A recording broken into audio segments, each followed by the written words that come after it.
ಸ್ನೇಹಿತರೆ, ಕರ್ನಾಟಕ ಕಾಂಗ್ರೆಸ್ನಲ್ಲಿ ಉಂಟಾಗಿರ್ತಕ್ಕಂಥ ಕುರ್ಚಿ ಕದನಕ್ಕೆ ಅನಿವಾರ್ಯವಾಗಿ ಬ್ರೇಕ್ ಹಾಕಲೇಬೇಕಾದಂಥ ಪರಿಸ್ಥಿತಿಗೆ ಕಾಂಗ್ರೆಸ್ ಹೈಕಮಾಂಡ್ ಬಂದಿದೆ. ಒಂದು ಕಡೆ ಕರ್ನಾಟಕ ಕಾಂಗ್ರೆಸ್ನ ಎರಡೂ ಬಣದ ನಾಯಕರು ಕೂಡ ಅತ್ಯಂತ ಹಠಕ್ಕೆ ಬಿದ್ದಿದ್ದು ತಮ್ಮ ವಿರುದ್ಧ ಕಾಂಗ್ರೆಸ್ ಹೈಕಮಾಂಡ್ ತೀರ್ಮಾನವನ್ನು ತೆಗೆದುಕೊಂಡ್ರೆ ನಾವು ಯಾವ ಹಂತಕ್ಕೆ ಬೇಕಾದರೂ ಹೋಗ್ತೀವಿ ಅನ್ನುವ ಒಂದು ಮೆಸೇಜ್ನ ಈಗಾಗಲೇ ಕಾಂಗ್ರೆಸ್ ಹೈಕಮಾಂಡ್ಗೆ ಎರಡೂ ಬಣದ ನಾಯಕರು ಕೂಡ ಪಾಸ್ ಮಾಡಿದ್ದಾರೆ. ಒಂದು ಕಡೆ ಸಿದ್ದರಾಮಯ್ಯ ಬೆನ್ನಿಗೆ ಇಡೀ ರಾಜ್ಯದ ಅಹಿಂದ ವರ್ಗ ಪ್ರಬಲವಾಗಿ ನಿಂತಿದ್ದರೆ, ಇನ್ನೊಂದು ಕಡೆ ಡಿ ಕೆ ಶಿವಕುಮಾರ್ ತಾನೊಬ್ಬ ಪಕ್ಷನಿಷ್ಠ, ಕಾಂಗ್ರೆಸ್ ಹೈಕಮಾಂಡ್ ನನಗೆ ಭರವಸೆಯನ್ನು ಕೊಟ್ಟಿದೆ, ಆ ಭರವಸೆಯನ್ನು ಈಡೇರಿಸಬೇಕು ಅನ್ನುವ ಒಂದು ಹಠಕ್ಕೆ ಬಿದ್ದು ಕಾಂಗ್ರೆಸ್ ಹೈಕಮಾಂಡ್ ನಾಯಕರ ಮೇಲೆ ಒತ್ತಡವನ್ನು ಹಾಕ್ತಾ ಇದ್ದಾರೆ. ಈ ನಡುವೆ AICC ಅಧ್ಯಕ್ಷರಾಗಿರ್ತಕ್ಕಂಥ ಮಲ್ಲಿಕಾರ್ಜುನ್ ಖರ್ಗೆ ಕೂಡ ಈ ರಾಜ್ಯದ ಒಂದು ಮುಖ್ಯಮಂತ್ರಿ ಕದನಕ್ಕೆ ಮಧ್ಯಪ್ರವೇಶ ಮಾಡೋದಕ್ಕೆ ನಿರಾಕರಣೆ ಮಾಡಿರ್ತಕ್ಕಂಥದ್ದು. ಕಾಂಗ್ರೆಸ್ ಹೈಕಮಾಂಡ್ ಈ ಒಂದು ಕುರ್ಚಿಯ ವಿಚಾರವನ್ನು ತೀರ್ಮಾನ ತೆಗೆದುಕೊಳ್ಳುತ್ತೆ ಅನ್ನುವ ಹೇಳಿಕೆಯನ್ನು ಕೊಟ್ಟಿದ್ದು ಒಂದು ರೀತಿ ಅಚ್ಚರಿಗೆ ಕಾರಣ ಆಗಿತ್ತು. ಇನ್ನೊಂದು ಕಡೆ ರಾಹುಲ್ ಗಾಂಧಿ ಅವರಂತೂ ಈ ಒಂದು ಕರ್ನಾಟಕದ ಬಿಕ್ಕಟ್ಟಿನ ಬಗ್ಗೆ ಸ್ವಲ್ಪನೂ ಕೂಡ ತಲೆ ಕೆಡಿಸ್ಕೊಳ್ತಿಲ್ಲ. KC ವೇಣುಗೋಪಾಲ್ ಅವರ ಪ್ರಯತ್ನದ ಫಲವಾಗಿ ಡಿ ಕೆ ಶಿವಕುಮಾರ್ ಮತ್ತು ಸಿದ್ದರಾಮಯ್ಯನವರ ನಡುವೆ 2 ಬ್ರೇಕ್ಫಾಸ್ಟ್ ಮೀಟಿಂಗ್ಗಳು ನಡೆದ ನಂತರವೂ ಕೂಡ ರಾಜ್ಯದ ಕಾಂಗ್ರೆಸ್ ಬಿಕ್ಕಟ್ಟು ಏನು ಶಮನಗೊಳ್ಬೇಕಿತ್ತು ಅದು ಇಲ್ಲಿಗೂ ಕೂಡ ಕೊನೆಗೊಳ್ಳದೇ ಇರತಕ್ಕಂಥದ್ದು ರಾಜ್ಯ ಕಾಂಗ್ರೆಸ್ನ ಒಂದು ಕಾರ್ಯಕರ್ತರು ಹಾಗೂ ನಾಯಕರ ಕಳವಳಕ್ಕೆ ಕಾರಣ ಆಗಿದೆ.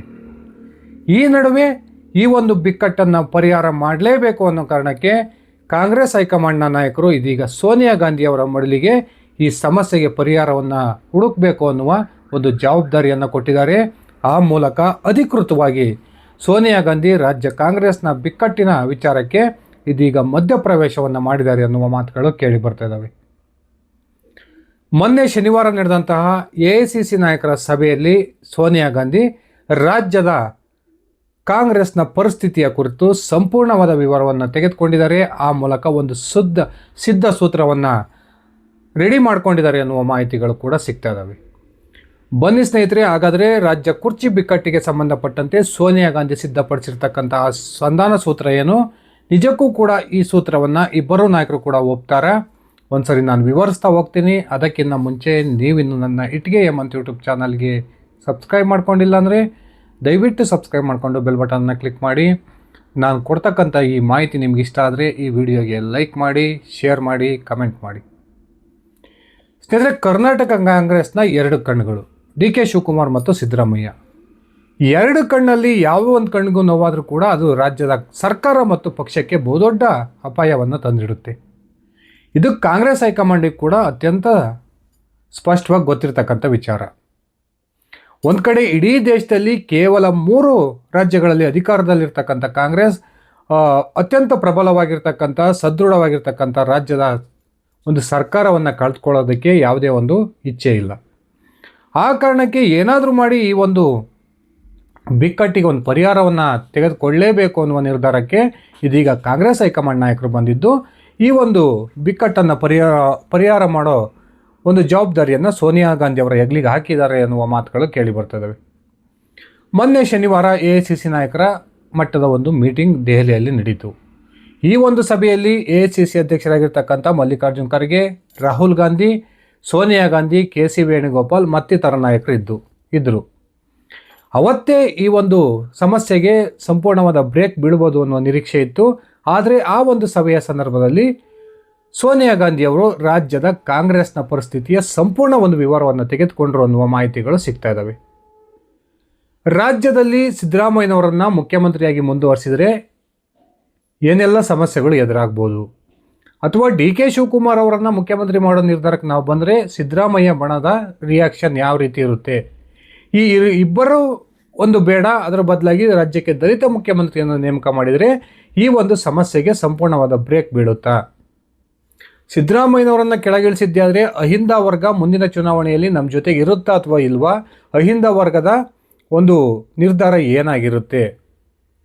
ಹಾಗಾದರೆ ಈ ಇಬ್ಬರೂ ನಾಯಕರು ಸಮಾಧಾನ ಆಗ್ತಕ್ಕಂಥ ಯಾವ ರೀತಿಯ ಒಂದು ನಿರ್ಧಾರವನ್ನು ತೆಗೆದುಕೊಳ್ಬೇಕು ಅನ್ನುವ ಸುದೀರ್ಘ ಚರ್ಚೆಯನ್ನು ತಮ್ಮ ಇತರ ನಾಯಕರೊಂದಿಗೆ ಸೋನಿಯಾ ಗಾಂಧಿ ಅವರು ಮಾಡಿದ್ದು ಸದ್ಯಕ್ಕೆ ಮುಖ್ಯಮಂತ್ರಿ ಬದಲಾವಣೆಯ ಯಾವುದೇ ಒಂದು ನಿರ್ಧಾರಕ್ಕೆ ಈ AICC ಮಟ್ಟದ ಸಭೆಯಲ್ಲೂ ಕೂಡ ಬರದೇ ಇರತಕ್ಕಂಥದ್ದು ಒಂದು ರೀತಿಯ ಕುತೂಹಲವನ್ನು ಹಾಗೇನೆ ಕಾಯ್ದಿರಿಸ್ಕೊಂಡಿದೆ.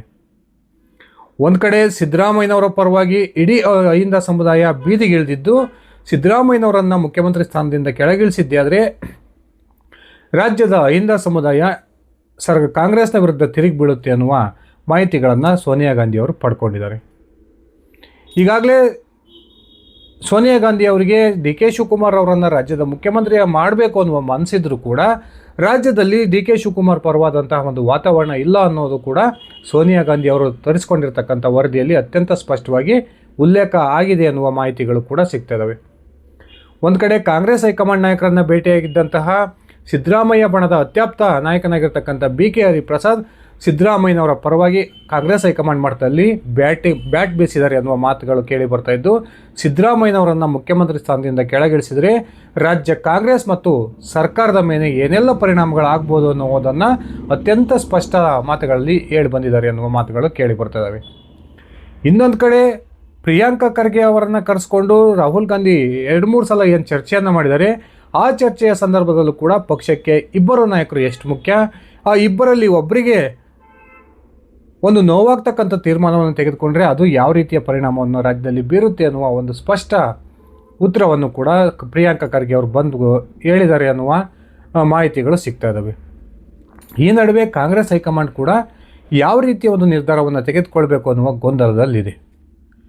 ಸೋನಿಯಾ ಗಾಂಧಿ ಅವರ ಮಾತನ್ನು ಎರಡೂ ಬಣದ ನಾಯಕರು ಕೇಳ್ತಾರೆ ಅನ್ನೋ ಒಂದು ನಿರೀಕ್ಷೆಯ ಮೇರೆಗೆ ಇದೀಗ ಕಾಂಗ್ರೆಸ್ ಹೈಕಮಾಂಡ್ನ ನಾಯಕರು ಸೋನಿಯಾ ಗಾಂಧಿ ಅವರ ಹೆಗಲಿಗೆ ಈ ಒಂದು ಸಮಸ್ಯೆಗೆ ಪರಿಹಾರವನ್ನು ಹುಡುಕಬೇಕು ಅನ್ನುವ ಜವಾಬ್ದಾರಿಯನ್ನು ಕೊಟ್ಟಿದ್ದಾರೆ. ಆದರೆ ರಾಜ್ಯ ಕಾಂಗ್ರೆಸ್ನಲ್ಲಿ ನಡೀತಿರ್ತಕ್ಕಂಥ ಈ ಬೆಳವಣಿಗೆಗಳನ್ನು ನೋಡಿದರೆ ನಿಜಕ್ಕೂ ಕೂಡ ಡಿ ಕೆ ಶಿವಕುಮಾರ್ ಕೂಡ ಒಂದು ಹೆಜ್ಜೆಯನ್ನು ಕಾಂಗ್ರೆಸ್ಸಿಂದ ಹೊರಗಿಟ್ಟಿದ್ದಾರೆ. ಇನ್ನೊಂದು ಕಡೆ ಸಿದ್ದರಾಮಯ್ಯನವರನ್ನು ಕೆಳಗಿಳಿಸಿದರೆ ಸತೀಶ್ ಜಾರಕಿಹೊಳಿ ಅವರ ನೇತೃತ್ವದಲ್ಲಿ ಸುಮಾರು 40-45 ಶಾಸಕರು ಪಕ್ಷವನ್ನು ತೊರೆಯೋ ಸಿದ್ಧತೆಯನ್ನು ಮಾಡ್ಕೊಳ್ತಾ ಇದ್ದಾರೆ. ಇಂತಹ ಸಂದರ್ಭದಲ್ಲಿ ನಿಜಕ್ಕೂ ಕಾಂಗ್ರೆಸ್ ಹೈಕಮಾಂಡ್ ಯಾವ ನಿರ್ಧಾರವನ್ನು ತೆಗೆದುಕೊಳ್ಬೋದು? ಅದೇ ಕಾರಣಕ್ಕೆ ಈ ಗೊಂದಲಗಳು ಯಾವುದೇ ರೀತಿಯ ಒಂದು ಪಕ್ಷಕ್ಕೆ ಹಾನಿಯನ್ನು ಮಾಡಬಾರ್ದು ಅನ್ನೋ ಕಾರಣಕ್ಕೆ ಈ ಡಿಸೆಂಬರ್ 19 ನಂತರ ಏನು ಈ ಬೆಳಗಾವಿಯಲ್ಲಿ ಚಳಿಗಾಲದ ಅಧಿವೇಶನ ಸ್ಟಾರ್ಟ್ ಆಗಿದೆ, ಈ ಅಧಿವೇಶನ ಮುಗಿದ ನಂತರ ಈ ಒಂದು ವಿಚಾರವನ್ನು ನಾವು ಚರ್ಚೆ ಮಾಡೋಣ ಅನ್ನುವ ಅಭಿಪ್ರಾಯವನ್ನು ಸೋನಿಯಾ ಗಾಂಧಿ ವ್ಯಕ್ತಪಡಿಸಿದ್ದು AICC ನಾಯಕರ ಮಟ್ಟದ ಸಭೆಯನ್ನು ಮುಂದೂಡಿದ್ದಾರೆ ಅನ್ನುವ ಮಾಹಿತಿಗಳು ಸಿಗ್ತಾ ಇದ್ದಾವೆ. ಇನ್ನೊಂದು ಕಡೆ ಹೈಕಮಾಂಡ್ ಮಟ್ಟದಲ್ಲಿ ಏನೆಲ್ಲ ಬೆಳವಣಿಗೆಗಳಾಗ್ತಾ ಇದ್ದಾವೆ ಅನ್ನೋದನ್ನು ಡಿ ಕೆ ಶಿವಕುಮಾರ್ ರಾಜ್ಯದಲ್ಲಿಯೇ ಕೂತು ಪದೇ ಪದೇ ಪ್ರಿಯಾಂಕಾ ಖರ್ಗೆ ಅವರನ್ನು ಭೇಟಿಯಾಗೋದ್ರ ಮೂಲಕ ಸಂಪೂರ್ಣ ವಿವರಗಳನ್ನು ಪಡೆದುಕೊಳ್ತಾ ಇದ್ದಾರೆ. ಇನ್ನೊಂದು ಕಡೆ ಸಿದ್ದರಾಮಯ್ಯ ಬಳಗದ ಪ್ರಮುಖ ನಾಯಕರು ಇದೀಗ ದೆಹಲಿಯ ಪ್ರವಾಸಕ್ಕೆ ಹೊರಟು ನಿಂತಿದ್ದಾರೆ. ಆ ಮೂಲಕ ಸಿದ್ದರಾಮಯ್ಯನವರನ್ನು ಯಾವುದೇ ಕಾರಣಕ್ಕೂ ಮುಖ್ಯಮಂತ್ರಿ ಸ್ಥಾನದಿಂದ ಕೆಳಗಿಳಿಸಬಾರ್ದು ಅನ್ನುವ ಒಂದು ಒತ್ತಾಯವನ್ನು ಮಾಡ್ತಾರೆ ಅನ್ನುವ ಮಾಹಿತಿಗಳು ಕೂಡ ಸಿಗ್ತಾ ಇದ್ದಾವೆ. ಈ ನಡುವೆ ರಾಜ್ಯದಲ್ಲಿರ್ತಕ್ಕಂಥ ಕಾಂಗ್ರೆಸ್ ಸರ್ಕಾರವನ್ನು ಉಳಿಸ್ಕೊಳ್ಳೇಬೇಕು ಅನ್ನುವ ತೀರ್ಮಾನಕ್ಕೆ ಬಂದಿರತಕ್ಕಂಥ ಕಾಂಗ್ರೆಸ್ ಹೈಕಮಾಂಡ್ ಯಾವ ರೀತಿಯ ನಿರ್ಧಾರವನ್ನು ತೆಗೆದುಕೊಳ್ಳುತ್ತೆ ಅನ್ನುವ ಕುತೂಹಲವಂತೂ ಕಾಡ್ತಾ ಇದೆ. ಡಿ ಕೆ ಶಿವಕುಮಾರ್ ಅವರ ಪರವಾಗಿ ನಿರ್ಧಾರ ಕಾಂಗ್ರೆಸ್ ಹೈಕಮಾಂಡ್ ತೆಗೆದುಕೊಂಡಿದ್ದೇ ಆದರೆ ಸಿದ್ದರಾಮಯ್ಯ ಬಳಗ ಸಿಡಿದೇಳುತ್ತೆ, ಅಥವಾ ಪಕ್ಷನಿಷ್ಠನಾಗಿರ್ತಕ್ಕಂಥ ಡಿ ಕೆ ಶಿವಕುಮಾರ್ ಅವರಿಗೆ ಒಂದು ರೀತಿ ಕನ್ವಿನ್ಸ್ ಮಾಡೋ ಪ್ರಯತ್ನಕ್ಕೆ ಕಾಂಗ್ರೆಸ್ ಸೋನಿಯಾ ಗಾಂಧಿ ಕೈ ಹಾಕಿದರೆ ಆಗ ಡಿ ಕೆ ಶಿವಕುಮಾರ್ ಬಣದ ಶಾಸಕರ ನಡೆ ಏನಾಗಿರುತ್ತೆ ಅನ್ನೋದು ಕೂಡ ಅಚ್ಚರಿಗೆ ಕಾರಣ ಆಗಿದೆ. ಕಾದ್ ನೋಡೋಣ ಸ್ನೇಹಿತರೆ, ನಿಜಕ್ಕೂ ಸೋನಿಯಾ ಗಾಂಧಿ ಅವರ ಮಧ್ಯಪ್ರವೇಶದಿಂದ ಈ ರಾಜ್ಯದ ಮುಖ್ಯಮಂತ್ರಿ ಕುರ್ಚಿಯ ಒಂದು ಬಿಕ್ಕಟ್ಟು ಶಮನ ಆಗುತ್ತಾ, ಅಥವಾ ಸೋನಿಯಾ ಗಾಂಧಿ ತೆಗೆದುಕೊಳ್ತಕ್ಕಂಥ ನಿರ್ಧಾರ ರಾಜ್ಯದ ಸರ್ಕಾರ ಮತ್ತು ಪಕ್ಷವನ್ನು ಇಬ್ಬಾಗ ಮಾಡ್ತಕ್ಕಂಥ ಒಂದು ಪರಿಸ್ಥಿತಿಗೆ ತಂದು ನಿಲ್ಲಿಸುತ್ತಾ? ಈ ಒಂದು ವಿಚಾರವನ್ನು ಕುರಿತು ನಿಮ್ಮ ವೈಯಕ್ತಿಕ ಅಭಿಪ್ರಾಯವನ್ನು ಕಮೆಂಟ್ ಮಾಡಿ. ಧನ್ಯವಾದಗಳು ಸ್ನೇಹಿತರೆ, ಶುಭ ದಿನ.